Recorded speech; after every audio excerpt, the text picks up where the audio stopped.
Welcome to ஷைமாஸ் kitchen. நான் இன்னைக்கு நம்ம கிச்சனில் வந்து செட்டிநாடு சிக்கன் கிரேவி எப்படி பண்ணலாம்னு சொல்லி பார்ப்போம். அதுக்கு என்னென்ன மசாலா பொருட்கள் தேவைன்னு பார்க்கலாம்.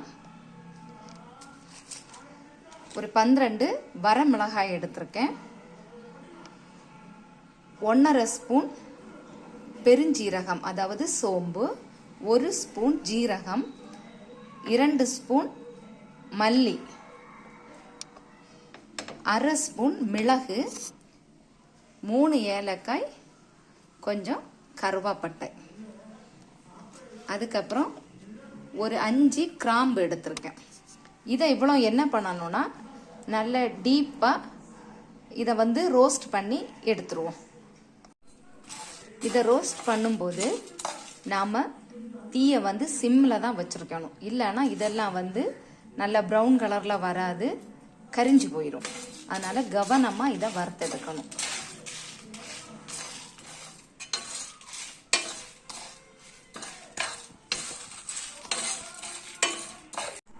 இப்போ இது நல்ல கலர் சேஞ்ச் ஆகி வறுபட்டு வந்துட்டு இதை நாம் இனி மிக்ஸி ஜாரில் மாற்றி ஆறின பிறகு பொடிச்சு நல்லா அரைச்சி எடுப்போம்.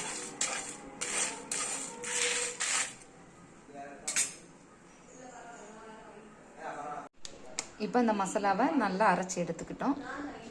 அடுத்தது ஒரு பாத்திரத்தை அடுப்பில் வச்சு சூடு பண்ணியாச்சு. இனி ஆயில் விட்டுருவோம்.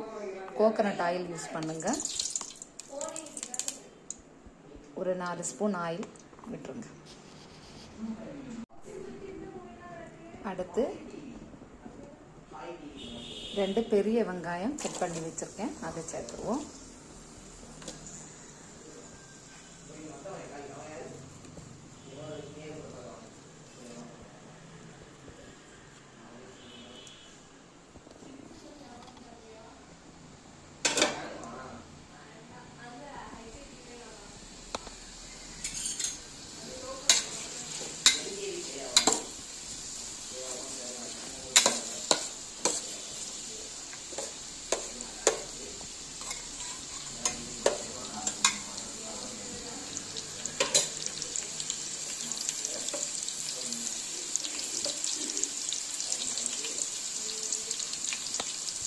இதில் வந்து நான் ஒரு பிரியாணி இலையும் ஒரு ஸ்டார் பூவும் சேர்த்துருக்கேன். பாக்கி சாதனம் நான் மசாலாவில் அரைச்சி வச்சுருக்கிறதுனால இதில் இந்த 2 தான் இப்போ சேர்த்துருக்கேன். இதுக்கு கூட இந்த 2 பெரிய வெங்காயம் போட்டு நல்லா வதக்கிடுவோம். வெங்காயம் நல்லா வதங்கி வரணும். வெங்காயம் வதக்கும் போது கொஞ்சம் உப்பு போட்டால் சீக்கிரமாக குக்காகி வரும்.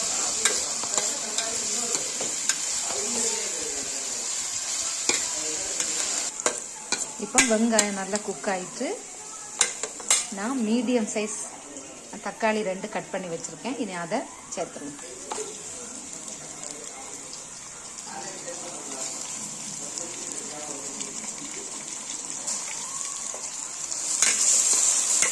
இதையும் நல்லா வதக்கி எடுத்துருவோம்.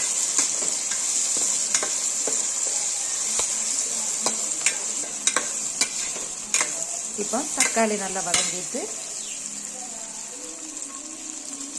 1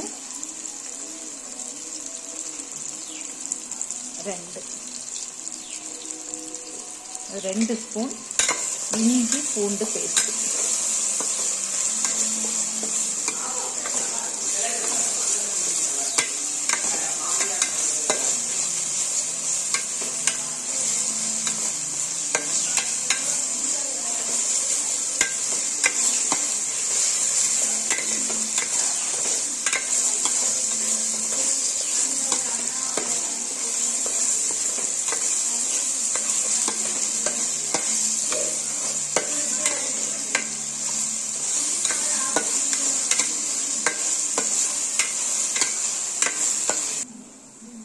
இதில் 2 பச்சை மிளகாயும் போட்டுருவோம். நான் ஃபஸ்ட்டில் போட மறந்துட்டேன்.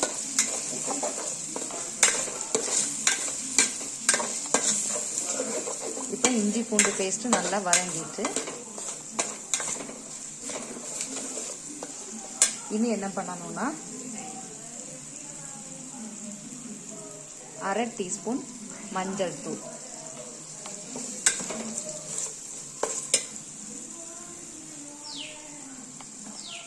அடுத்து நாம் அரைச்சி வச்சிருக்க மசாலா,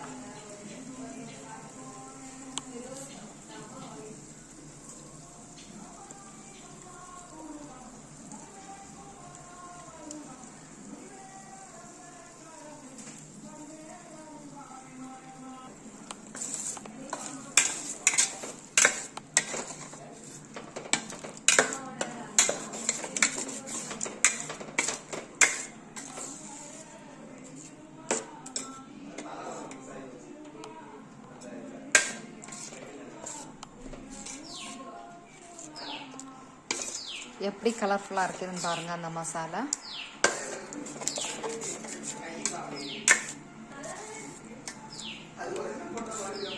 நம்ம வத்தல், மல்லி, மிளகு எல்லாமே நம்ம முழுசாக போட்டு வறுத்து பொடிச்சு நம்ம மசாலா சேர்த்தோம்னா இது மாதிரி தான் வரும்.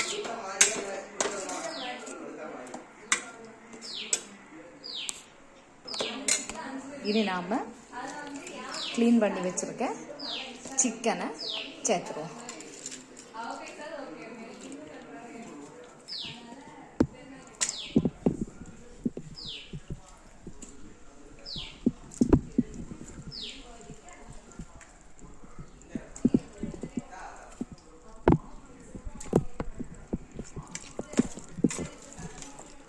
நல்ல இந்த மசாலாவில் நல்ல இதை கரட்டி எடுத்துருவோம்.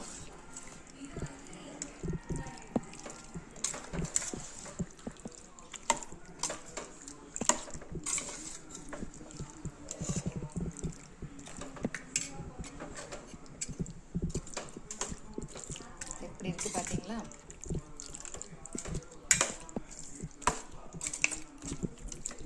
இனி நாம் இதில் தேவையான தண்ணியை சேர்த்து கொடுப்போம். நான் மசாலா அரைச்ச ஜாரில் தான் தண்ணி கலந்து வச்சுருக்கேன். உங்களுக்கு எவ்வளோ கிரேவி தேவையோ அதுக்கு தகுந்தது மாதிரி தண்ணி விட்டு கொடுக்கலாம்.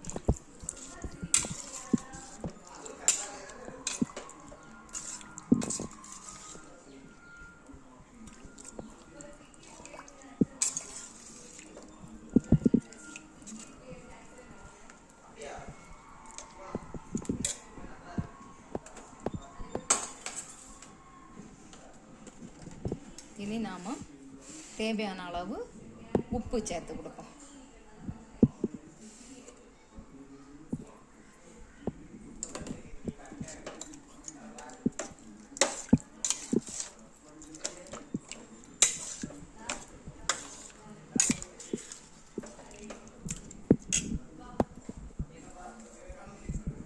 இனி இதில் நான் மேலே கொஞ்சம் ரம்பையில் தூவி கொடுக்கேன்.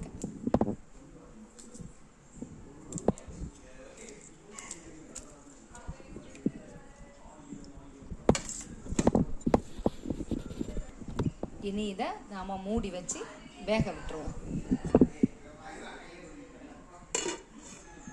நல்லா வெந்து வரட்டும். இப்போ சிக்கன் கிரேவி ரெடி ஆயிடுச்சு. இது நம்ம அடுப்பு ஆஃப் பண்ணி இதை இறக்கிடுவோம்.